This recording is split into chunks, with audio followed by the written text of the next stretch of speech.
I'm Scott. I'm Bill. And we're the Trade Guys. You're listening to The Trade Guys, a podcast produced by CSIS where we talk about trade in terms that everyone can understand. I'm H. Andrew Schwartz, and I'm here with Scott Miller and Bill Reinsch, the CSIS Trade Guys. Welcome back to The Trade Guys. Thanks for listening. This week, Bill and I talk about several aspects of world trade with China. We start by discussing other countries' retaliation and concerns about electric vehicles from China. We'll then cover a recent study about U.S. and European engagement with China, and we'll conclude with some discussion on India's relationship. Thanks for listening to The Trade Guys. We hope you enjoy the program. Hello, and welcome back to The Trade Guys. Before we dive into this week's topics, I do want to throw it over to Scott for an announcement about an initiative he's involved in. Many of you know I'm affiliated with CSIS Executive Education. We now have open enrollment for one of our flagship programs. The program is called Decoding DC. It's a 4-day program run out of the CSIS headquarters for people who are mid-career executives who are new to the Washington milieu. So it's an in-depth look at the actual operational characteristics of the federal government and how Washington operates. This is best we can identify it. It's a very valuable course for those who have taken it. 4 days. You can find more information about it at csis.org/executive education. Enrollment's open now. The course will be offered October 15th through 18th, 2024. Just ahead of the elections with some fascinating experts and a lot of good material that you'll use almost every day if you work in Washington. So thanks for considering it. If you're not new to Washington and you know someone who is, just let them know about it. I'd appreciate it. Thank you. And so many of our listeners are mid-career executives. This is sure to be popular with them. All you executives out there, sign up. It's a good deal. Look forward to seeing you. Yeah, we certainly encourage that, and we will put the link to that course in the show notes as well. So moving on to the main event, today we're going to look at some of the biggest stories vis-a-vis trade with China and around the world. Since we last recorded, Canada imposed a 100% tariff on Chinese EVs and a 25% tariff on steel and aluminum products, both of which bring it in line with what the U.S. announced in May. Still under consideration in Canada are batteries and battery parts, semiconductors, solar products, and critical minerals, all of which were subject to U.S. controls.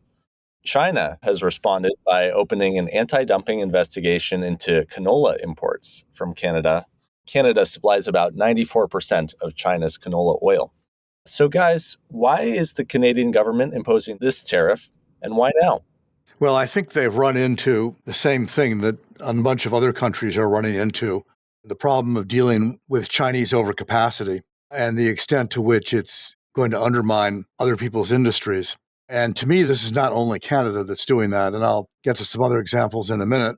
I think the Canadians find themselves in a similar situation to the United States. In fact, probably they're a little bit farther down the road in the sense that they're already beginning to see Chinese electric vehicles coming into Canada. They see the European example. They realize that they're going to get buried in these things if they don't do something.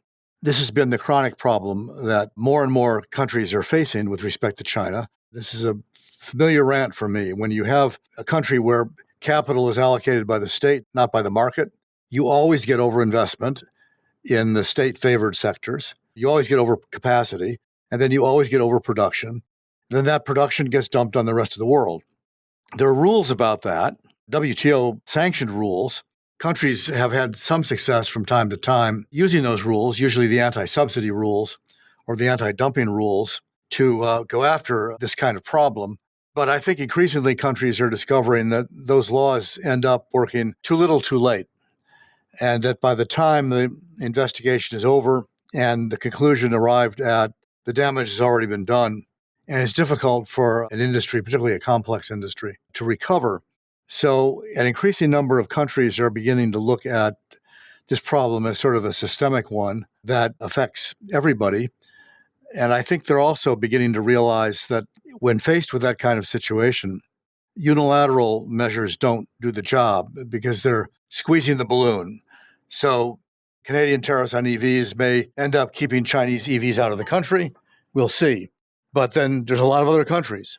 But what is interesting about this, when you dig into it a little bit more, is that Canada is not the only one. So we know about the European Union, and we've talked about their tariffs in the past. Brazil this year reinstated previous tariffs on EVs. That started with a 10% tariff in January and increasing to 18% in July, and then going up to 35% in July 2026. So Mexico has not done that, but we've been leaning on the Mexicans to stop providing incentives like low-cost public land or tax cuts in order to encourage EV production in Mexico, and we're having some success on that. Chile has imposed anti-dumping tariffs on some steel products from China. Indonesia is planning to impose tariffs up to 200% on certain Chinese products, mostly in the textile and apparel sector. South Africa has introduced a tariff on imported solar panels, most of which come from China. So they've also added an import tariff on 45% plus the existing VAT tax on clothing, which is an increase from their previous tariff. Mostly that's an effort to get at Chinese fast fashion platforms like Shein and Temu. India and Turkey are contemplating tariffs on Chinese-made steel. Thailand has proposed a nearly 31% tariff on imports of Chinese steel. Long list, and a list of not small economies, by the way. And to me, the significant thing about this is that Canada is not alone, that other countries are stepping up to deal with this. And I think they're beginning to realize that probably the only way to deal with it is through some degree of collective action. And thus far, we don't have collective action in the sense that all these countries have gotten together and coordinated. This is all uncoordinated, but we're headed in that direction. And I think the message for the Chinese is going to be, hopefully, that you need to adjust your economic policy in a way that is consistent with normal market behavior in the international market-oriented trading system. As I read about this story as it was developing, one of the reactions I had is what a surprise it is to see countries like Canada engaging in this sense, what we used to call the middle powers. So these are medium-sized, they're large countries, but they're not the United States, they're not China. They're not able to geopolitically use their sheer size to make things happen.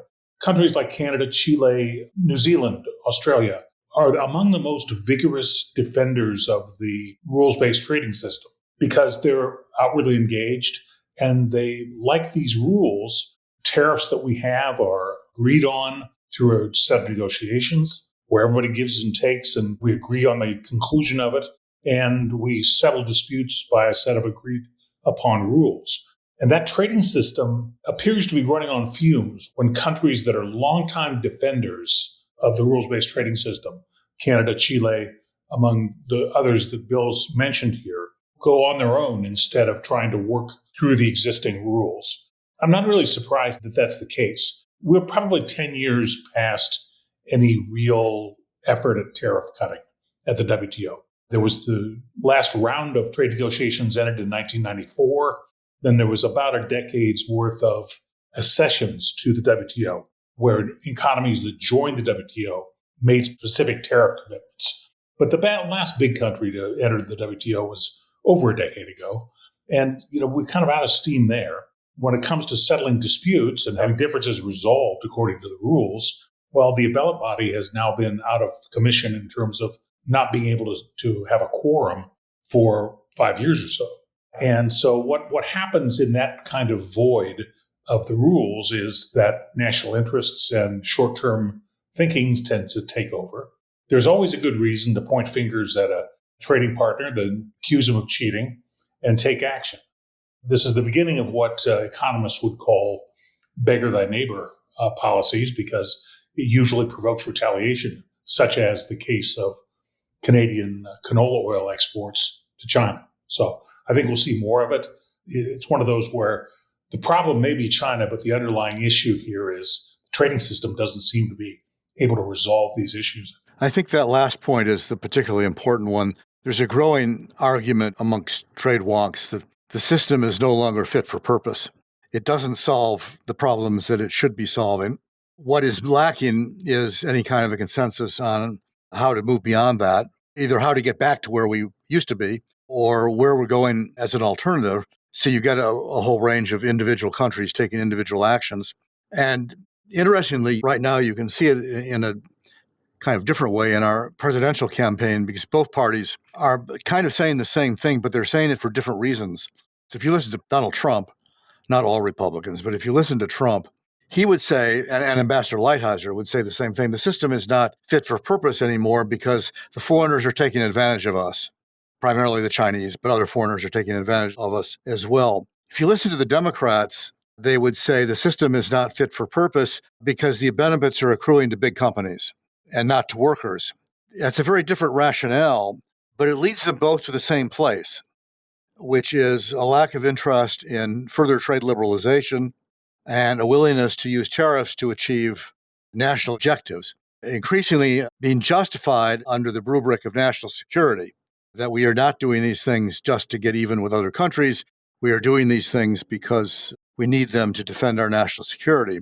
What this leads to, though, is what we're seeing, which is a patchwork of tariffs and a patchwork of additional trade barriers designed to deal with specific problems that crop up, like the EV onslaught.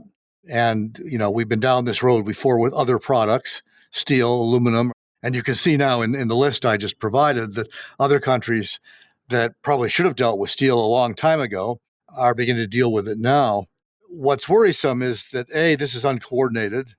B, the response is knee-jerk and protectionist. And C, there isn't any coherent plan on the way forward. And I think one of the things that I guarantee you will not be debated in the election, because the election is not a time for thoughtful debate about, what the right answer is. It's an opportunity for demagoguery.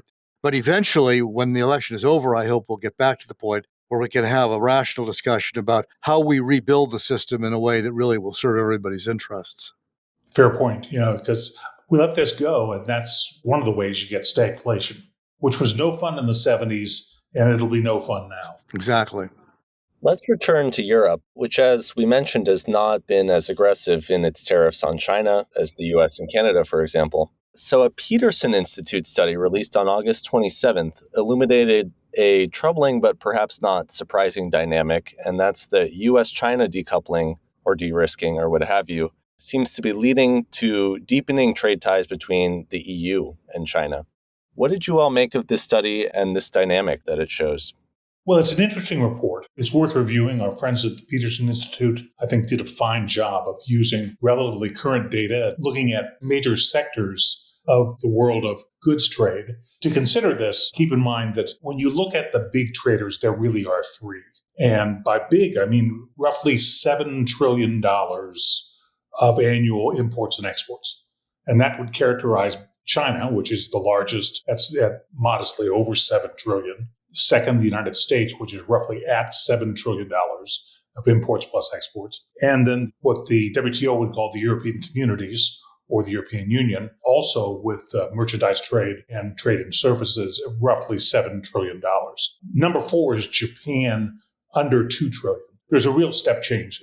Those three are relative rivals, and then everyone else is kind of a lot smaller in the system. So that's interesting to begin with. The second interesting point is that I think what's going on here is there's an important structural difference of China versus the United States and Europe, and that is the amount of output that winds up in the domestic economy as domestic consumption. Both the United States and Europe consume about 60 to 70% of gross output or gross product. So that 60 to 70% of total gross product differs by industry, but it's roughly the same in aggregate for the US and Europe. And that number is pretty common across industrialized economies. China, on the other hand, consumes about 40% of its total output, so substantially lower. In an economy the size of China, that's a real difference. If China consumed as much internally as Europe or Japan, they would consume $9 trillion of their total output versus their current $6.7 trillion in consumption. $2.3 trillion is roughly the GDP of Italy.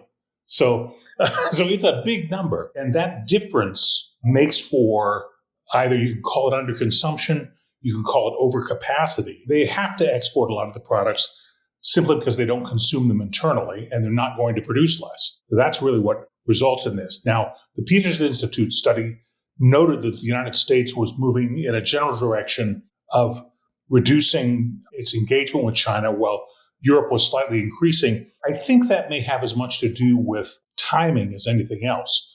The United States, thanks to Tariff Man and the early actions of President Trump in 2017 with the Section 232 tariffs on steel and aluminum, and in 2018 with the Section 301 tariffs that were directed at the U.S.-China trade. I think the U.S. had basically had a first mover advantage. That's what really began what gets called decoupling or de-risking. That was the start of the trend. The European Union, on the other hand, had struggles with industrial competitiveness since the outbreak of the Ukraine conflict, and mostly having to do with the cutoff of the Nord Stream pipeline in 2023, which reduced their industrial competitiveness, particularly Germany's industrial competitiveness, and led to higher imports just to remain competitive. There's both a first mover advantage of the United States that we got there ahead of the Europeans, but also Europe had a different set of domestic competitiveness dynamics that affected their trade with China. There's still this huge difference in composition of the economy and the amount of domestic consumption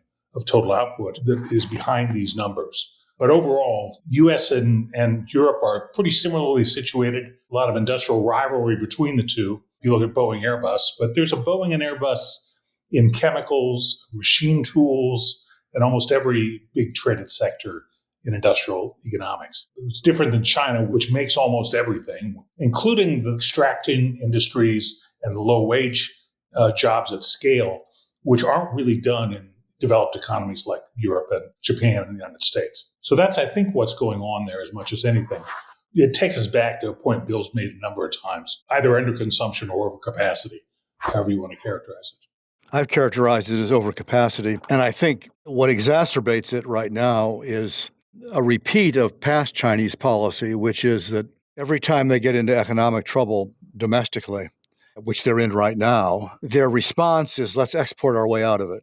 Let's export more, let's take in more money, and that will deal with the problems. So in essence, what they're doing is they're exporting their domestic economic problems on everybody else and expecting other countries to pick up the burden of their difficulties rather than trying to tackle the internal domestic economic problems that they've got, rather than trying to build up consumption inside of China. That's not a new movie. You know, every time they have a difficult year economically, this is exactly what they do. You'd think that after this is probably the third time, you'd think that we would be better prepared for it. But to me, this goes back to the first comment.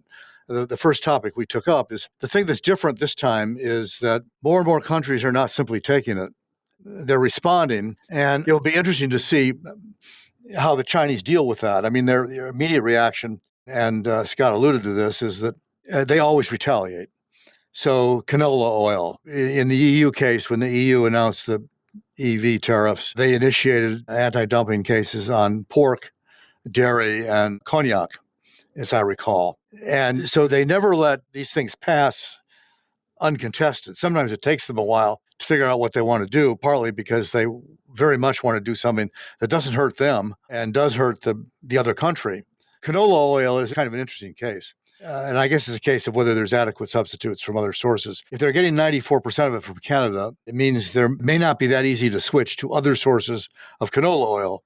On the other hand, there's other kinds of oil. And that may be what we see happening in the marketplace, that they're going to switch to, corn oil or peanut oil or something, or I don't know, the palm oil is an analog, but Cottonseed certainly is. There are other vegetable oils out there, so. Yeah, but anyway, they do retaliate. It appears so far that the retaliation, cognac, even canola oil, is kind of small cheese compared to EVs. And they'll probably retaliate on cheese, too. That'll be bigger cheese. If you're going after the French, you always go after cheese. I don't think Canadians are huge cheese producers. Well, actually, they do have a cheese sector. But anyway, it's sort of small cheese, and you can argue that it's symbolic. It'll hurt some people. But in the long run, if more and more countries start doing this, The signal to the Chinese, I think, is going to become obvious that this is not a tactic that they're going to be able to sustain the next time around. I think that's right, Bill. And as best I can tell, the current Chinese authorities have no intention of changing the amount of domestic consumption. I mean, they don't seem to want a consumption-led economy. They are happy to have an export-led economy, whether the rest of the world likes it or not. So I think the controversy will continue. What's interesting about that, Evan, one of the things we should think about is having our colleague Scott Kennedy come on the podcast to talk about the Chinese economy. Xi Jinping's attitude about this kind of problem is that the answer here is that people should just suck it up, and normally, in democracies, China is not one, that may be the difference, but in democratic situations, politicians usually scramble to find consumer relief, to find something they can do to help people out. The Chinese response this time around seems to be, we're not going to do that. Suck it up, ride through it. We'll restore growth through exports, and then everything will be all right. And since it's an authoritarian state, they can probably get away with that. We'll see. To the extent that other countries successfully gang up on them, they may find that this is a strategy that has diminishing returns. Definitely worth watching. And it's a great idea about having Scott Kennedy join us for an update. Absolutely. I want to wrap up with another country that perhaps a fertile ground for Chinese exports, and that's India. September's second article in the Post, that's the Washington Post, traced a dynamic wherein efforts by the U.S. to friendshore production in India have been stymied by the fact that Chinese companies are important suppliers to Indian producers. How much of a concern should Indian reliance on Chinese suppliers be in our de-risking efforts? This is a really interesting development, and I'm glad we have a chance to comment on it. This is something that's going to play out over time because I think the Indians are just realizing the extent of the problem for them. India's imports from China have been growing twice as fast as their overall imports, and they now make up nearly a third of total Indian imports in a wide range of industries. Nearly 2/3 of Indian imports of electronic components, like circuit boards and batteries, come from China. China's share in Indian imports of chemicals and pharmaceuticals grew by more than 50% over the past 5 years. India imports of Chinese textiles in order to service their apparel industry are way up. India has made significant increases in production of solar panels, but they're doing it with solar cells from India. What we're discovering is that supply chains are more complicated than we thought. Trying to de-risk from China is more complicated than we thought. The easy, obvious answer is, well, we'll de-risk from China by moving to India. And companies are doing that. And now what we're realizing is that doesn't change very much. What happens when you move to India? You're still using Chinese parts and components. You can say we've de-risked, but we really haven't. This is a problem going forward for India, which I think is likewise interested in de-risking, but it's also going to be a problem for Western countries trying to establish supply chains that are resilient and not vulnerable to Chinese choke points. And what we're learning is that may be harder than we thought. I think that's right. And the reason that as the world developed along these lines of production networks, the reason that China became the center of factory Asia, so to speak, is because it has unique comparative advantage of assembly and sort of medium tech manufacturing at scale. And the key for China is at scale. And because of that, they are still the low-cost assembler of circuit boards, of electronic components, those kinds of things. And they're very difficult to displace because they have such scale advantages that there aren't small producers, and standing up small producers to supplement them or eventually replace them is a very expensive and time-consuming option for final assemblers or branded manufacturers. It's a big problem that is it's part of the nature of what the Chinese industrial economy is best at, comparatively best at. It's a problem that will take years to unwind and unpack. I mean, I think it's going to make people stop and think about what their investment plans are. It reminds me a little bit of this odd story that I heard years ago when I participated in a conference on sort of cybersecurity and data security in the early days before this was a huge thing. This was like year 2000, I think. And one of the stories that came out, a non-apocryphal story, was a financial services firm, a big one, got worried about data security and being able to protect its data. And they decided that what they needed to do was build a redundant facility somewhere else. So if their data was compromised, they had a backup, which sounds very much like de-risking, okay? This was not specifically about China. This was about electronic outages, system failures, things like that. But it was the same concept. We need backup. Don't put all our eggs in one basket. However, what they decided to do is they would build a comparable backup facility, and they proceeded to do that on the 6th floor of the same building that they were already in. Because that was the low-cost operation. Yeah. Yes. And eventually somebody figured out that was probably not a secure alternative. And so what I think we may be learning this time around is if you think you're de-risking from China by moving to India, you may be fooling yourself. Think twice.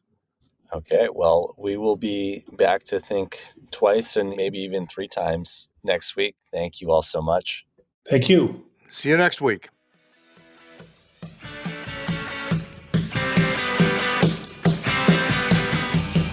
To our listeners, if you have a question for the Trade Guys, write us at tradeguys@csis.org. That's tradeguys@csis.org.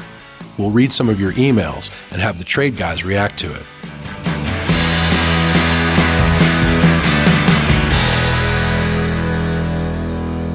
You've been listening to The Trade Guys, a CSIS podcast.